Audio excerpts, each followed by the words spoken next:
Now, the moment that we've all been waiting for is our keynote. Adam Bellow. I saw Adam Bellow at ISTE this last year, and I sat in his session, and I got done, and I said, this man has got to come Keynote UCET, and the sooner we get him, the better. And I was right, because he's now going to be the closing keynote for ISTE, so he's just becoming more and more popular. So Adam began his career. He's also the founder and president of EduTeacher and EduClipper. He began his career in education as an assistant English teacher at a high school for students with learning disabilities in New York City. After earning a master's degree in both general and special education at Hunter College, where he taught a graduate level course on integrating technology into the special education classroom, Adam became an English teacher at a high school in Long Island for several years.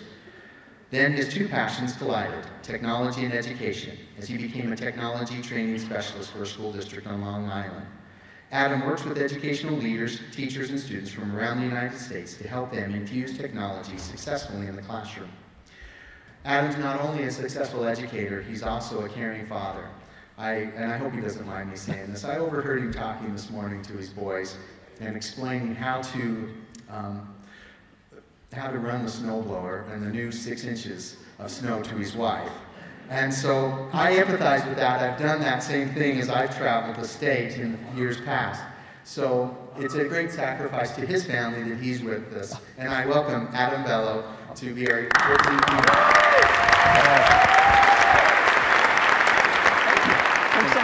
Thank you. Yeah, we'll switch over. Thanks. Yeah, thank you. I didn't do anything yet, so hold that for now. But thanks so much, guys. You're wired already. I'm wired. I'm wired. I had 3 cups of coffee. I'm good. Oh, yeah, I'm wired. Yes. Thank you. All right. And just gonna get my power to really get wired here, and we'll be good to go. How you guys doing? Woo! All right. Awesome. 1 second, and we'll be good to go. And it's a race to see how fast I can get set up, right? All right, let's see. And it looks like we're in business. Good. Okay, so it's nice to be here. Thanks so much. It really is a great pleasure to be in a place where I go out and look outside the hotel window and there's gorgeous mountains around. I know you're probably tired of this by now, but for me in New York, where I just see buildings, this is really cool. So today I'm here to talk about a funny thing happened on the way to the future. And welcome. It is, as I said, great to be here. You should know a little bit about who stands before you. It was great to hear a bio. But all I really need you to know about me is, in 30 seconds, this was me as a kid. I always wanted to be Superman. Okay, so since the time I was about 6 months old, really wanted to be Superman. Didn't become Superman, but the idea was there. I still wanted to make something make a difference in the world and really change things for the better. So I became a teacher. And, whoa. That's weird. Are you guys hearing the fun looping noise? Let me try this. So I became a teacher, and teachers, you hear a lot of buzzwords today. My friend Jack DeHaan has this great buzzword bingo game that he likes to play at conferences where you could kind of check off all the buzzwords that you hear. So just to appease all of you, and so you get your APPR credit and all the stuff that you need to get, I've retitled the session Flipped Classroom Innovative One-to-One Design Thinking 2.0. Bring your own lifelong blend of learning aligned to the 21st century Common Core standards for teaching and learning to the whole good digital citizenship through authentic mobile assessment. Yeah. Thank you. Yeah, so you have now fulfilled every buzzword you'll hear about for the next year. But in all seriousness, I've taken this presentation and I've broken it apart into 3 acts. It's the past, the present, and the future. It seems logical if you're talking about the future. Buckle up, there's about 350 slides to go. We talk about the intersection of the future, the present, and the past. And you really, I have to tell you, this is not a one-way conversation. So I know it's hard, like when you're in a room like this. It's not like I'm standing up here and I'm going to ask you guys to do so much interactivity, but I really am. So what I'd like you to do is realize this is not a one-way street. You can get online. I use a site called Soapbox, but even better than Soapbox, this is for those of you that are not on Twitter. You could use Soapbox. It's bit.ly/funnything2013, and the F and the T have to be capital. But for those of you that are on Twitter, keep calm, tweet on. Hashtag is UCET2013. And I do respond to all the tweets after my presentation. So if you have questions, or if you want to say, yes, I believe in that, and whatever, we can talk about it later. Dr. Carl Sagan says you have to know the past to understand the present, and I think that's really very true. So let's start by looking back at the past. Things have really changed over time, right? So things have really changed. I just realized I have to plug in my audio just in time. All right. We're in good shape. So things have changed, but not necessarily for the better, right? And not really. So when we talk about changes, this is the classroom. You've probably all seen pictures like this in history textbooks or when you were going for your education degrees, right? That wasn't it. Just saying. We know what we know with education. You know, I mean, if you look at classrooms all the way back from the 60s, you know, the 60s, you can go to the 60s, you can go all the way through the 70s, you can go to the 80s, you can go to the next. The only thing that really seems to be changing in our school system is the terribly poor fashion sense. But now we come to talk about fixing education. Have you guys heard this recently? We want to fix education. And to me that seems silly, as if there's some list we could do to fix education, right? There's nothing really that you can do to fix it, because fixing it implies it worked at one point to begin with, right? So what time do you want to go back to when things were working fine for you? Technology evolves, and really so should our educational system. Do you guys remember these titles?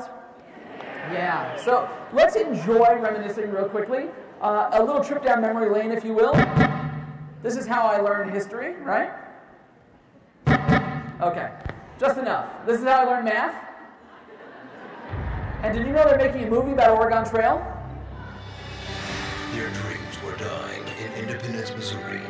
Folks around here are taking the trail to Oregon.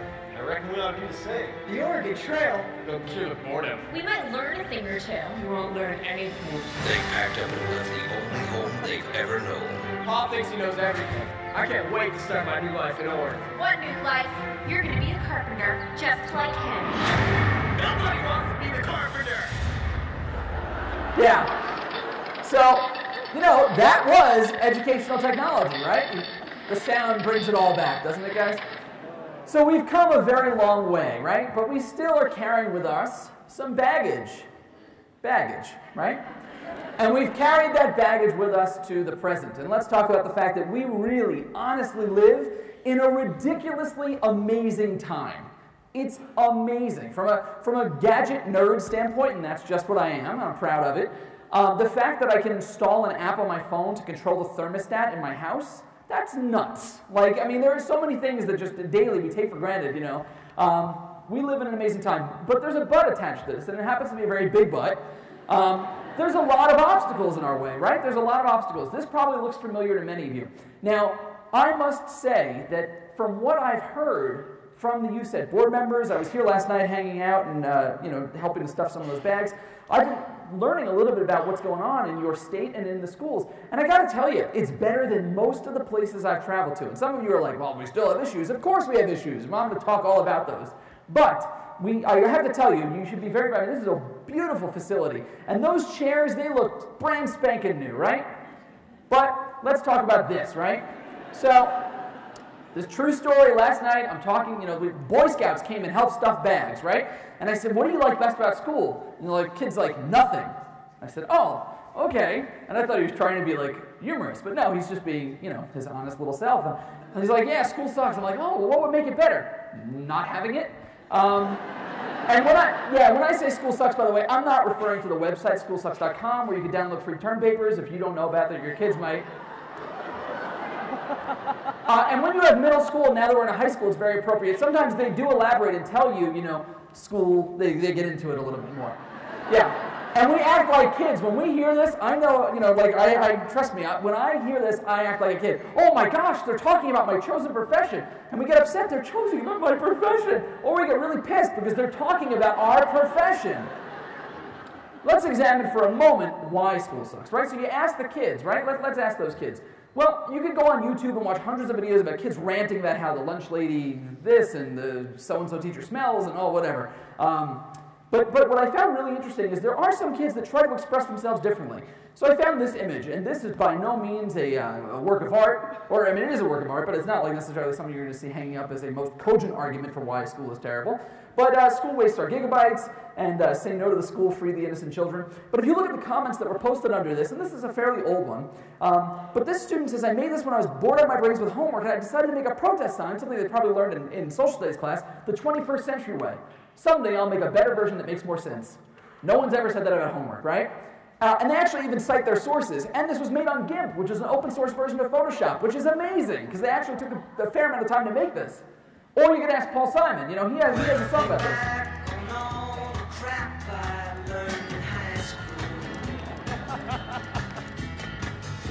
Yep. Yay. But, you know, kids today also sing about school. In fact, the biggest hit of last year on YouTube was a girl singing about how she couldn't wait for the weekend, right? Do you guys know this? It's Friday, Friday. And it is Friday. How appropriate. Everybody for more work to the weekend. Don't worry, teachers. Don't worry. There are some kids that really love Monday. It's Monday, Monday. I'm so glad it's Monday. 5 great days until. Yeah. Oh. So, yeah, but you gotta be honest, right? There are some pain points in school, right? There are some pain points. Well, you know, yeah. This one, I feel the audience cringe every time. I love it. Yeah. So what do I think about this? You know, people are like, well, do you think school sucks? So you were an educator. And I know, I really don't, but I think that school sometimes sucks the love out of learning, and I think that that's a shame, and it happens quite frequently. Let's look at the facts. The fact is that 76.3% of audiences, they expect slides with data on them from their keynotes, so this is for you. There are 8,000 students that drop out of school every single day.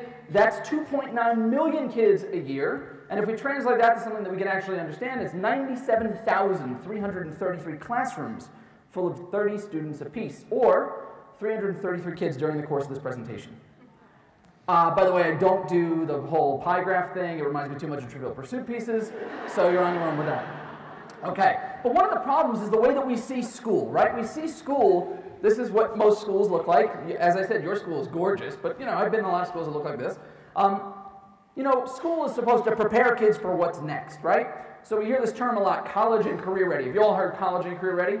So we just need to push the kids down the line, right? So this is college, and that's your career. Ready? Okay. Yeah. And thank you. So, thank you. You guys are like the best audience ever. Not kidding. So anyway, the problem I see is the McDonaldization of education, right? And this has really become rampant over the last 15, 20 years where, you know, everyday math. In New York, everyday math is the math program where every single kid in the entire state is on the exact same page of the textbook, no matter what, which really doesn't make any sense. We used to teach kids, you know, people talk all the time, well, in the 20th century, we used to teach kids how to make stuff. Yeah, they actually had a skill, a tangible skill. Now, we stuff them full of things we're told to teach them and we push them down to the next teacher. It's like McDonald's famous slogan, right? Over 99 billion served. It's really not very, very good for education. We need to focus more on individual students. We need to give every student, I think, an IEP. In fact, I think every learner should have an individual education plan. I think it makes total sense. You set a goal, you work towards it, you assess what you haven't gotten, and you go on from there. And my son, who has an IEP, started school last year. This was him on the first day of school. He was so excited to go, and Hunter was like excited, and this is him coming home the first day. So it's good to have cute props. But anyway, the reality is, I said to him, well, that's why. And he said, it's not what I thought it was. Because his teacher had rules, and she told us when we met her, she said, I have 3 rules. She said, the first rule, students will be quiet. I'm like, he's 3. Okay. They'll keep their feet on the floor. And I'm thinking to myself, okay, he's 3. I don't know if his feet reach the floor. But we fill schools with this all the time, don't we? We fill schools with the don'ts. First day, what do? Don't do this, don't do this, don't do this, don't do that. Do not do. Well, that's nothing new. We've done that for a long time. We should probably tell them what we want them to do and set goals, what they want to achieve. But anyway, that's a whole other conversation. This is a punishment book from 1932, and there's 2 things I find really funny. All the way in the upper left, it says the year 190. No, this is not from the year 190. But they were so short-sighted that they were going to use this from 1900 to 1909. If you look at the date over there, it's February 1932. So, like many textbooks that are out of date 25 years later, they're just being used and recycled. And the best part about it is the nature of the offense, written up like a police report. It says, writing and passing impromptu notes in class, like texting. The problems haven't changed, the medium's changed. So, here's some modern examples of rules, right? This is a do not list, a rules list from France. It says, do not eat chewing gum in class. Of course, rule number 1, don't eat chewing gum in class. Don't listen to music in class. I don't know about you, I taught high school English. The way I connected with my kids was through music. I'm not saying everyone has to do it, but it's a really great way to reach them. Don't speak French in English class? Maybe, okay. Do not touch the chairs. I don't know about you, I don't know how you physically sit in a chair without touching it.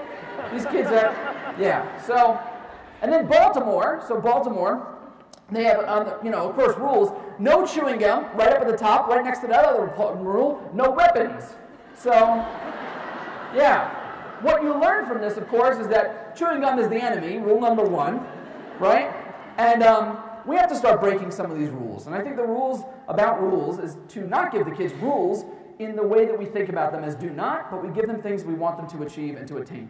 Kids are kids, rules are rules.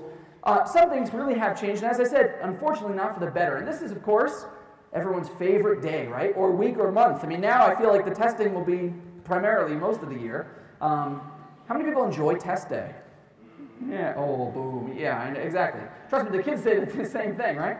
So we talk about standardizing the curriculum and Common Core. Okay, we've become a nation of testing zombies, right? And one of my favorite old cartoons, why isn't Pluto a planet anymore? That's a good question, but it won't be on the standardized test, so I'm afraid we won't have time to answer it. Next. The cult, and the bottom is great too, the cult of standardized testing where no child will be left behind. Yeah. Kids are not cookie cutter pieces, we all know this. Life is not prep for the test, and of course, life is the test. And speaking of tests and assessments, seat time. As Michael Horn famously said, seat time measures the wrong end of your child, right? Yeah, something is very broken with the whole testing system. Obama has a quote, and you can think what you like of Obama, but I happen to like this quote a lot. One thing I never want to see happen in schools is they're just teaching you the test, because then you're not learning about the world, you're not learning about cultures, you're not learning about science, you're not learning about math. All you're learning about is to fill out those little bubbles in the exams, the little tricks you need to do to take a test, and that's not going to make education interesting. And the charge of that statement, that last piece, is the fact that we should make education interesting. It seems to go against what policy and politics are pushing at us, but it is a nice idea, right? And technology has come to play a role in this idea of making things interesting. Khan Academy. How many people know Khan Academy, right? Yeah. Woo! Yeah, no, I don't woohoo that, but all right. Khan Academy, so if you look at the website, everyone knows you watch videos and get smarter. Except the fact that most of the videos are wrong, but that's irrelevant. What I love about Khan Academy is the fact that if you look at the slogan at the top, 120 million lessons delivered. Now it's something like 300 million. I mean, he's rapidly growing. It reminds me very much of something else that I was talking about a moment ago. Talking about individualized education. Let's learn about Khan for a moment. Free education to everyone in the world. Big deal. I do that every night. Please welcome Salman Khan. Do you have a degree in education? I don't have a degree in education. Could you teach a class in education and then take it yourself so you could have one? I'll think about it. No, but potentially I'll think about that. Well, I like that about you. I like because I'm no fan of experts. Right. And you get to go out there and basically just say, hey, trust me, this is the way the world works, exactly. Right? No, exactly. I say that kind of stuff right down this tube every night. Where do you get your information? Do you know all these things before you teach it, or do you teach yourself first? So like the stuff I started off with, like the math and the physics and the economics and stuff, that was kind of like my background. So those I kind of just did. But now when I do like French Revolution stuff, I do look on Wikipedia and read up. Wikipedia. Well, I mean, that's so you do some heavy research. I keep all the footnotes though. I make sure that it's I'm responsible for something. So if I knew I could get my degrees from Wikipedia instead of going to school, I might have done that. Now look, I have to say, anyone that's going to dedicate their life to making the world and making education free, making education better for the world, is really a great person. So I don't think that Khan is the devil, but I also think it's really important that we know that he's not Superman, right? So he's been hailed as like the savior of education. That is not going to save education. The problem with Khan Academy is, as I said, a lot of the videos, if you do, read about flipping the classroom and read about the content he's providing, a lot of it is factually inaccurate. And the problem with that is that if you're relying on that to pass your kids and to teach the base of your curriculum, and then you'll do flipping the classroom inside the classroom, it's not really, sends a mixed message, so to speak. So if kids do fail the test, this is where technology comes to play its other role, credit recovery, which is the most stupid idea in the world, I think, to take all this money, build labs full. I mean, I've been in school districts where they took labs that were being used for ESL, and they said, well, we'll just stick them in a regular class because we need the room to build a lab for credit recovery. And I'm like, that doesn't make any sense because they're going to filter back next time around. But anyway, have you seen credit recovery? Have you guys seen credit recovery systems? Okay, so you're in a room like this, and these are kids that are doing credit recovery, and it is awful software. In fact, it's so bad, if you notice, the kid on the bottom is actually literally gouging his eyes out. It's bad. So I think that that's a backwards idea. The answer is to put more money and resources and time into making the curriculum and making the actual learning experiences better so they don't fail the test. And again, not really about the test anyway. I think it's a little backwards. Al Gore is saying, I gave you guys the internet and this is the best you could do? And of course, any teacher that can be replaced by a robot really should be. And they're doing that. It can be expensive. So to save some money, I found one that uses robots instead of real people. Because robots work for free. Good morning, female child.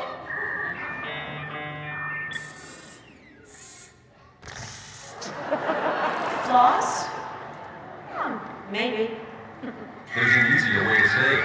Yeah. So, by the way, in North Korea, they're actually piloting this. This was about 2-3 years ago. They're starting to pilot robotic teachers. So it really is true that if you can be replaced by a robot, I think teachers should be. But that, of course, means... I'm not saying that that's the case. People get very quiet. It's like, that's not what I'm advocating for. And that's also what I speak about against Khan Academy, because I think that there are some things that you need to sit down with a child and actually be able to teach them, as opposed to watching it off a YouTube video where they space out in 30 seconds, which is what the research has said.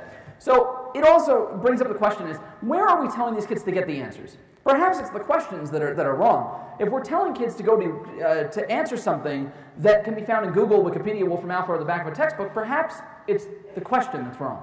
In fact, we should not be giving the kids a quest to find something we already know the answer to. Right? The quest is really to come up with better questions and then go out to learn how to solve the questions yourself. Swobot, students will be able to. What I really want students to be able to do is to question, to think, and then to act. And I think it's a lot more logical than saying these are the 3 objectives we want for the test. We can't really assess what matters with a number 2 pencil, at least not entirely, and we have to start thinking outside the box. As I mentioned, I wanted to be Superman, so this is a still from Superman the movie, Academy Award-winning movie if you haven't seen it. But anyway, so there's a scene where Clark Kent can't save his father. His father dies on the farm, and he says, all those things I could do, all those powers, and I couldn't save them. And I think our technology is saying quite the same thing. All these things that we can do with this stuff, and we can't save them. We use smart technology pretty stupidly. Yeah. So how do we start using this amazing technology to create a more valid learning experience? And really, it's about shifting that equation. It's how do we start empowering our students and facilitate more valid learning? The first step is we realize it doesn't have to do so much with us, right? This is the old model, right, where teachers were filling the buckets, filling the vessels with knowledge. Well, not really the case anymore. There are really no teachers. We have to stop being teachers and really start learning how to be better facilitators. Facilitating educational experiences. The age-old question that you ask a kid when they come home from school is, what did you learn in school today, right? And what is the answer that every kid says?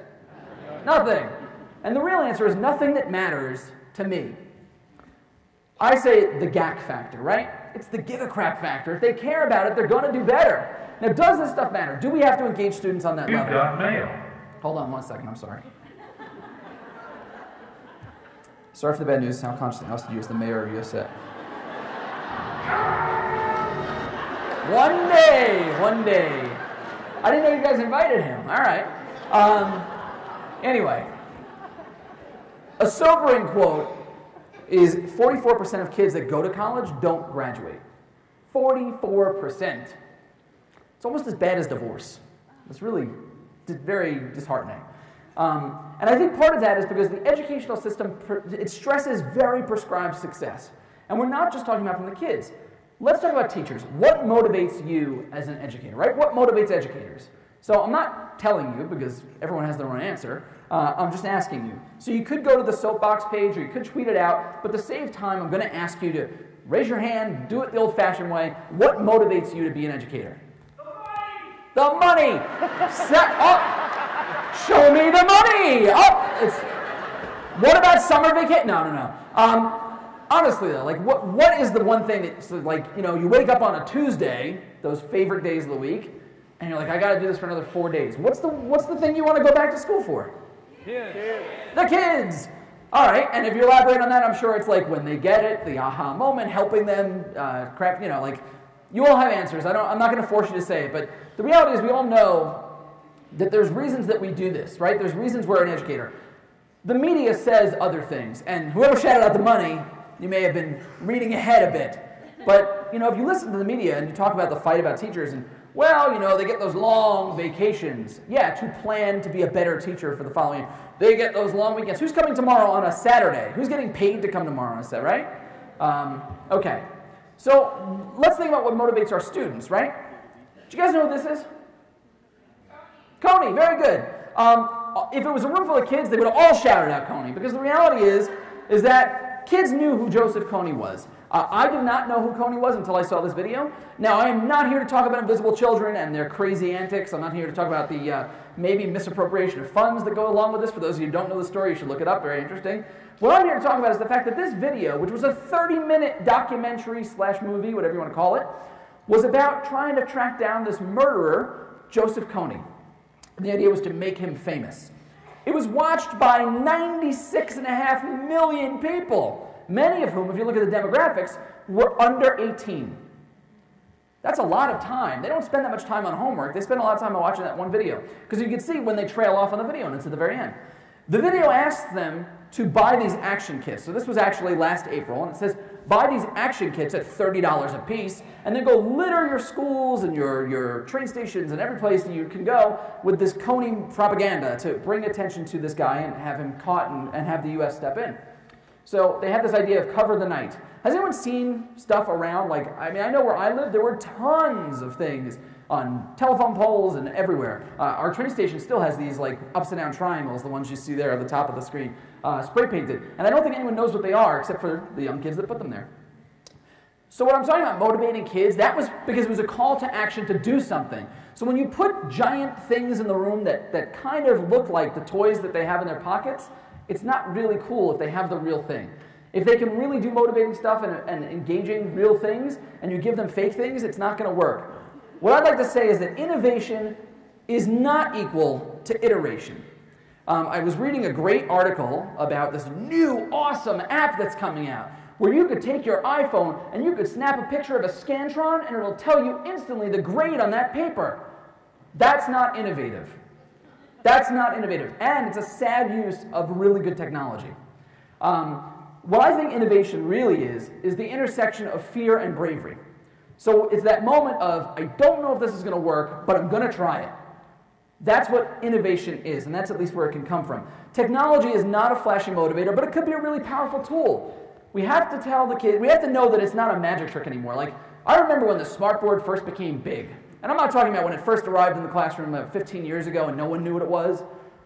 Technology Fairy would bring it in the room, and I just was like, what is this giant board? So we wrote on it with Sharpies and Expo markers. And that is a true story, and it was myself that did it, so I learned from mistakes. But I think it's important we know it's not a magic trick. They're not impressed by that anymore. Kids are really much smarter than we think. And fear can't be a motivator for these kids or their teachers, because you have nothing to fear. As you all know, nothing that you do with a lesson infused with technology ever goes wrong, right? Right? Oh, okay. I'm the only one then. The short green guy is wrong. Yoda has, the famous quote, no, try not, do or do not, there is no try. Well, if you don't try, you'll never fail. And that's okay. It's okay to make mistakes if you learn from them. Failure is actually how we learn a lot of things. Hopefully you don't fail over and over again. But we also tell everyone, you can't fail. There's too much riding on it. There's the test. You can't do anything new. Everything has to be 100% a win. Can't, right? Cannot, cannot, cannot. We don't want to get punished. So the idea over here is that change is not easy, right? Change is something that really is not easy to do, but we have to do it. And really, more to the point, you guys have to do it. But there's always a choice, and our kids are exercising that choice as we saw at an alarming rate. We can complain as loudly as we want. I know you're saying to yourself, yeah, you're bringing up issues we've talked about for years. That's true. Complain as loudly as we want, but how do we act louder? How do we do something about the things we're complaining about? Two popular discussion topics that come up at every conference I've gone to for the last almost decade are social media and access. Social media is a little bit newer, but access has always been on the schedule. It now seems to be talking more about cell phones. So let's start with access. A quarter of students nationally in schools have access to a device. A quarter of students. Well, if only a quarter of these kids had desks. It's that important, right? Having access when they need it is important. 90% of middle school students, this is an NYU study in 2010, so this is now 2.5 years old, says that 90% of middle school students have a cell phone. It's not about access. In New York, they line up at this truck and they pay $1 a day to park their phone, because if they bring it into the school, it'll be confiscated and they get it back at the very end of the day. Here, they can sneak out at lunch, get it back, pay another $1, have it parked, and they can still do their Facebook status about how much they love school.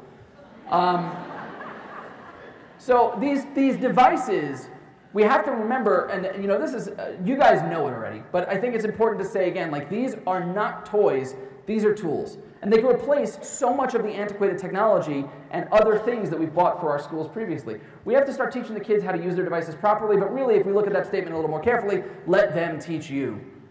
I learn more from students using, like, the joke is, and we'll get to this in a moment. By the way, does this picture look familiar to anyone? This is taken on location. I have a large collection of signs like this from schools across the country. No cell phones in class, they will be confiscated. They can be used really well. There's a lot you can do with them. So let's talk about the 21st century, my other favorite buzzword that we hear about in education. The 21st century. We're going to prepare our kids for the 21st century. That's great. Well, if the 21st century was a pizza, we would have eaten the first slice already. So let's start preparing them for today, not for this thing that started 13 years ago. We also have to remember we are not the smartest persons in the room anymore, right? That's a hard one. For me, that was hard. To really say, you know what, I don't know, let me Google that and show the students that, like, you know what, I'm going to go to the well to learn because I don't know everything. It's actually how I got a job. My first full-time teaching job, I remember I was asked, oh, Shakespeare wrote sonnets. How many sonnets did he write? And I'm like, you know what, I don't know that for you, but let me look it up. I took out my iPhone and I Googled it. And they were like, that was extremely brave. And then they hired me. And I said to them, that was brave too. All right. But it's okay, because the idea of being a lifelong learner, I think that this is a really important point. You can't say you're a lifelong learner if you already have all the answers, right? That's what it means to be a lifelong learner. And social media, let's talk briefly about social media. The world, it is not a sterile place, no matter how much we want it to be or how much we pretend that it is. So let's talk about the F word. What's the F word? No, the F word is not Facebook. Well, I'm not going to say the other one. No, the F word is actually fear. The F word is fear. There are schools around the country that block Facebook because they are afraid of what will happen. Let me tell you my Facebook story. We've all heard Facebook stories, right? Teacher posts inappropriate pictures or student posts other content. Yeah, that happens for sure. But let me tell you my Facebook story. It's a little different. So I was working as an English teacher. And one of my favorite students, Sean, he was the student that people told me, you have Sean, look out. And I knew I'd like him instantly, because I like those tough kids. So Sean was a kid, and why was he tough? Well, in 7th grade, Sean had cancer. And so he was out of school for a year. And Sean came back to school, and he was in my class. And Sean was awesome. He was wise beyond his years, he was a smart aleck, and he didn't like to do his homework. The kid had cancer for a year and a half. It was almost understandable, And he said to me, you know what, instead of doing this test prep, what I'd like to do is write an autobiography. And I'm like, well, if I'm teaching you how to write an essay, or I'm going to teach you how to write a book, I'd rather teach you how to write a book. So that's what Sean did, and that's what I worked on with Sean. I actually left that year to become a technology training specialist, but Sean and I were Facebook friends, because I was Facebook friends with all of my students. This was 2006 at the time, 2007, and the deal was that it wasn't a thing yet. Schools weren't concerned about it because most teachers weren't really on Facebook at the time, or at least with their students, and it wasn't an issue. In New York, you are not allowed to be connected to your students on Facebook. You cannot follow each other on Twitter. I mean, it's a crazy situation. But anyway, so here's my quote. I said, Sean, I can't wait to help you with the book. I miss everyone at the school. Let me know when you want to come by and visit. So Sean died about 3 weeks after that post. And Sean was, as I said, he was just one of those really awesome kids. And obviously, totally traumatic. He was in 10th grade, he was just in 11th grade at the time. And the school was a mess. The kids were a mess, obviously. This was a really close school. And what happened? They bring in the grief counselor, they bring in, everything they could do at this, this tragedy that no school should have to go through. But Facebook became the guidance counselor. Because Sean's page was active with these kids writing poems and creating videos and photoshopping pictures of him and sending I love you messages in a way that they couldn't connect with some psychologist stranger or someone that they didn't really felt had that knowing feeling of Sean. And this was a screenshot of his page from a while ago. But people post messages and birthday remarks and saying, I'm just thinking about you, and I do the same, randomly. And it always has new activity. Whenever I check it out, and I do check fairly frequently, it always has new activity. And they actually used Facebook, this horrible tool that's blocked in all these schools, to create a charity concert that they donate all the money to the kids with cancer. And they had this concert last year, they're actually doing it again this year. So that's my story about Sean, and that's my story about Facebook. Social networks, they exist. If we ignore them, we do a disservice to the kids and ourselves. It's so, like everything else in life, it's what we make of it. Filters exist to keep our district safe, not our kids. And I think that expanding on that, you can't expect to have a 21st century learner if you limit them to the tools of the 20th century. It just doesn't work. So the debate is over. I think people that saying, oh, I don't get it, therefore it's worthless, or I'm going to be afraid of it, the debate is over. Social media. And I'll talk a little bit more about media, because now people are like, well, if I let them in it, how do I know they're not cheating? Well, let's talk about that for a second. In the real world, cheating is called collaboration. If you ever go to a corporate job, or for those of you that are in districts, right? If you're in a district committee and you need to know a cell phone policy, you need to know, you're writing curriculum. Do you want to make everything up from scratch? That's pretty stupid. You're going to look for the best examples from other schools or other people that you know or your social networks to make your stuff better. That's what it's about. We talk about open book tests, right? Some people had open book tests. Well, I always propose the open world test. And really that means the open network test, because you are as strong as the people you are connected to. And if you can build and understand how to cultivate and use a social network, both in the sense of taking and contributing, then you are going to be prepared for the future. And let's talk about the future. Wayne Gretzky's famous quote, shoot for where the puck is going, not where it is. Well, let's talk about the future. Welcome to the future. We're there. The future's full of cute babies. They're all using iPads, right? This is my favorite one. Did anyone have those Fisher-Price cases, those $40 cases you could lock your devices in so the kids don't drool on them? It's great. The interesting thing about the future is that the time is really now. We can't start saying we're going to try to predict the future. Let's just start to build it. During this presentation, you probably got 6 mentions, 3 friend requests, 26 emails, 2 Instagram photos, and lost 1 mayorship. So I've done a lot of talking, complaining, explaining. Let's talk about solutions real quick. If you look up solutions on Twitter, you're not going to find many, at least not in searching the term solutions. Let's talk about these ideas real quick. Look for the numbers in the upper right-hand corner. They try to give some big ideas and guidance. There is safety and there are powers in numbers. The biggest thing that I'd like to have you take away is that you should never utter the phrase, I'm just, again. I did this for a long time, partly because I was in situations where I didn't feel like I was making a huge difference. And I said, oh, I'm just a teacher. I went to parties with my wife who's a lawyer. I said, oh, I'm just a teacher. No, I'm a teacher. And that matters, and it really, I do a job that makes a difference. You can get one person to spoil the bunch, right? We know all about the attitude of sometimes what happens in the faculty room. I remember the faculty room was just this place where people would just complain all day long. So I just avoided it, and I gave extra help during lunch for my kids, or I had a movie club. We also have to stop waiting for Superman. There is nothing, no program, no website, no web tool. And look, I love web tools. I'll talk about them later today, and you can go and learn all about them today. Here's the deal. There's no one thing, certainly something that comes from a company or a box or is bundled up in a packet with some curriculum guide with it, that's going to save education. What's going to really save education is you. And that's really the truth. Twitter. If you're not on Twitter, get on Twitter. I don't have enough time to talk about how great Twitter is. I know there's a social media session going on later. You should definitely go and learn about Twitter. There is roughly, Tom Whitby, who's the founder of EdChat, a good friend of mine, he estimates there's roughly 80 to 100,000 people on Twitter. I believe Tom, he has a very big bushy mustache. He looks like someone you believe, like a grandpa, so I do believe him. We should do something, right? We have to start doing something about this. But we have to remember that it is not about us. We're in a room of educators. There's about 1,000, 1,300 people here, something like that. We're a room full of educators talking about students. We always have to remember it is not about us, but it is about them. The things that bother us in the system of education, we have to put it in perspective, what's going to be right for them. And sometimes those things are valid, and sometimes they're not. But always keep the kids first. I have super kids. You see, I really do push that Superman thing on them just a little bit.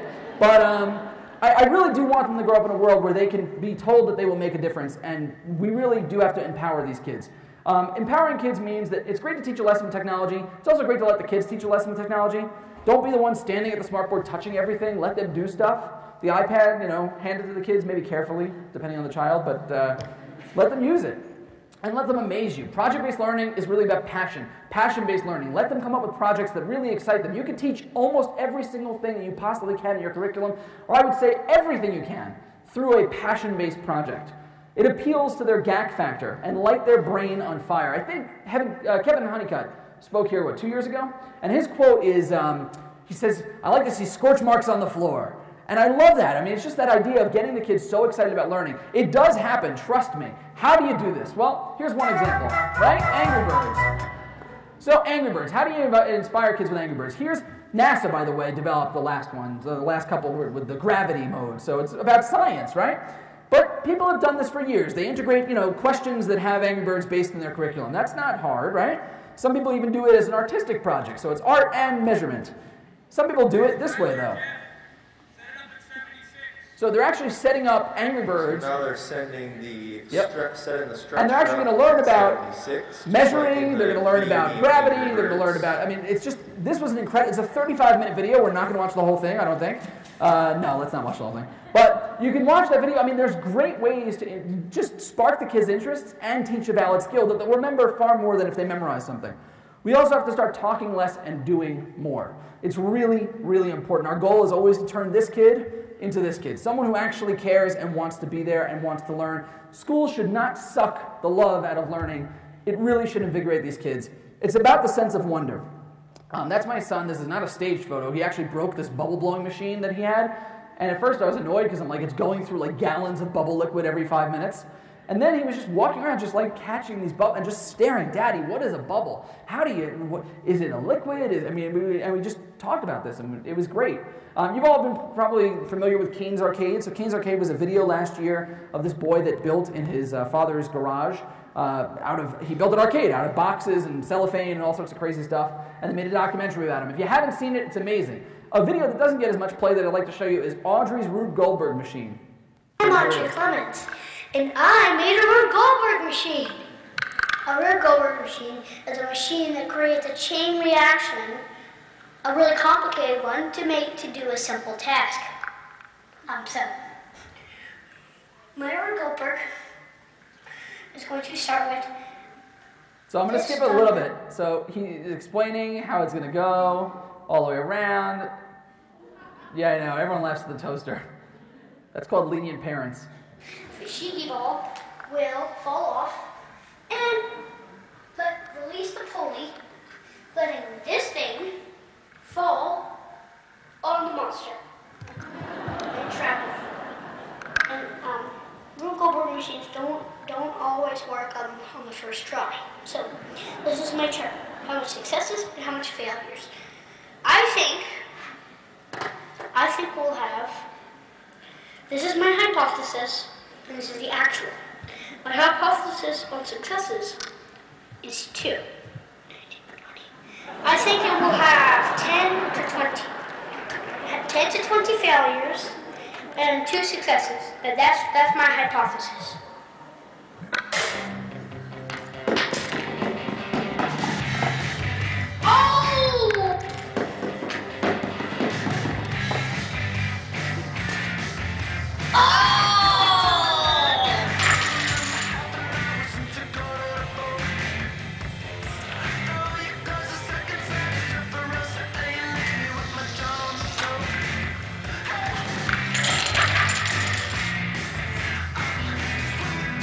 So just for the sake of time, we're going to go a little bit quicker on this. Don't worry, I'll show you the big reveal.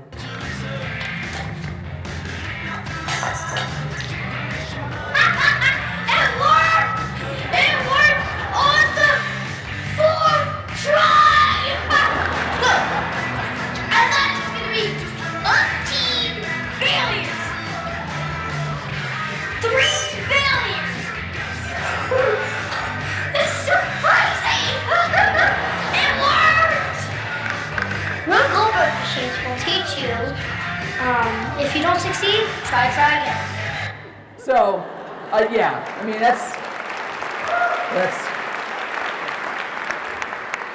it honestly is one of my favorite videos to watch, just because it's such a genuine, like, that is a kid loving something. Like, the other day, a much smaller scale, like, my son and I, we were doing these projects, and he was reading a book about, now he's 4.5, but he's pretty smart, as all parents say about their kids.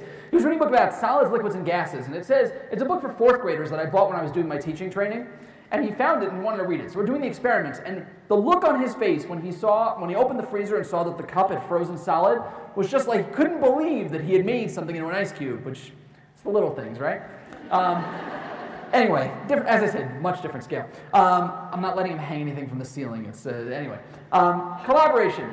We want to talk about 21st century skills. I think the most important thing we really could inspire in our kids is the idea of collaboration. As I said, it's not about cheating. It's not about anything else. It's about learning how to work together, because I think it's really the most important skill you have throughout life. And the key ingredient in that is trust. And we have to learn how to trust those kids the same way they learn how to trust us. This is a bunch of kids that trust each other. We work in a bridge building competition, and they're happy. For those of you who teach high school, you could tell that slight curling of the mouth is an ecstatic high schooler, right? It's true. It's true. Hard to tell them sometimes. We've had tools for years that allow us to do this. For years.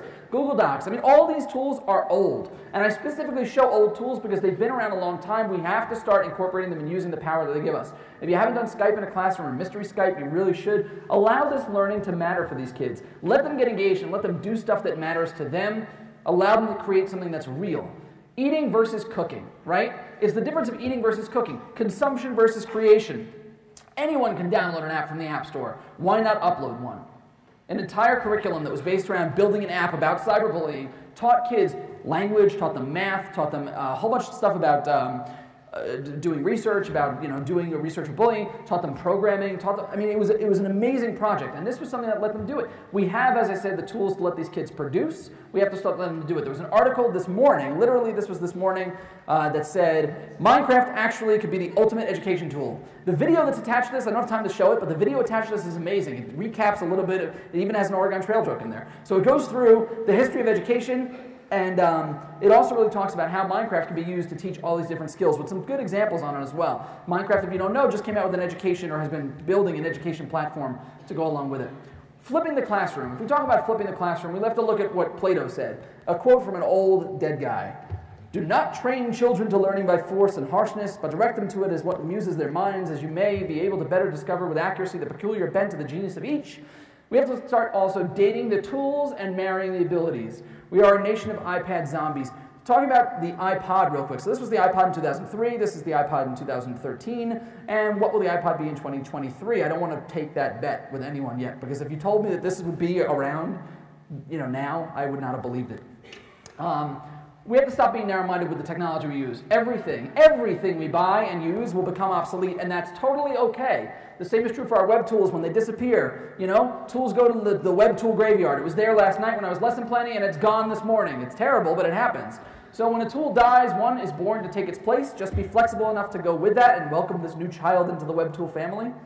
Also, be careful if you're using cloud tools. Make sure your cloud tools allow it to rain. What I mean by that is if you're trusting all your information to the cloud, make sure you can pull it back down when those tools close up. So it's happened quite frequently and quite often that, recently rather, that a lot of people have lost their data because tools disappear. Money is tight, right? So, yeah. And we flush away a lot of money on stuff. It's nice to know that you guys are really, from what I can tell, really well funded in the stuff department, which is good. But you also need that proper guidance and training. And again, thankfully, I've talked to people, and everyone has said that the schools are very supportive. You have a lot of technology training available to you. So for those of you that are trainers, keep up the amazing work. You really are very integral and important. And for those of you that are teachers that are here to learn about technology, kudos to you, and make sure you use the resources that are available to you. It's really important. Because training is essential, and it has to be quality and continuous. This cannot be the PD for ed tech for the year. You have to keep going with this. It needs to be a priority. We are at a crossroads, and the big idea, the big question I want you to know, and I think I'm wrapping up in just a moment, is that your students can change the world. And that seems like a very lofty, I don't know how I get my students to change the world. It's really simple. It's about you. You change the world every day from your students. Your actions, your inactions, they matter. It's really important to know that what you do is what helps them succeed and what will help them be successful in the future. I'm going to skip this stuff. I run a website, blah, blah, blah. That's the goal of the website. I will tell you I ran a charity campaign. The idea was simple. Click on this penny on my website, and I would donate a penny on your behalf to a charity. And then afterwards, I said to everyone that did this over a 2-month period, we ended on Thanksgiving, you can vote on where the money goes. And we did a vote, and we raised 83,000 clicks, which translates to a decent amount of money. And we had people match us from Dell and from Edutopia and from all these other places, and we donated a lot of money to charities. It's about making a difference, and I'm just a teacher. And the reality is there's nothing you can't do. You could come up here and make a skit. Right? I really wish I did. I mean, if I had only known, I would have done Wilson. Who knows? Hey. Anyway, the point is, you really can do a lot. Making a difference, sharing is caring. It's cheesy, but it's really true. The key is to start small. You just have to start. Just kidding. Yeah.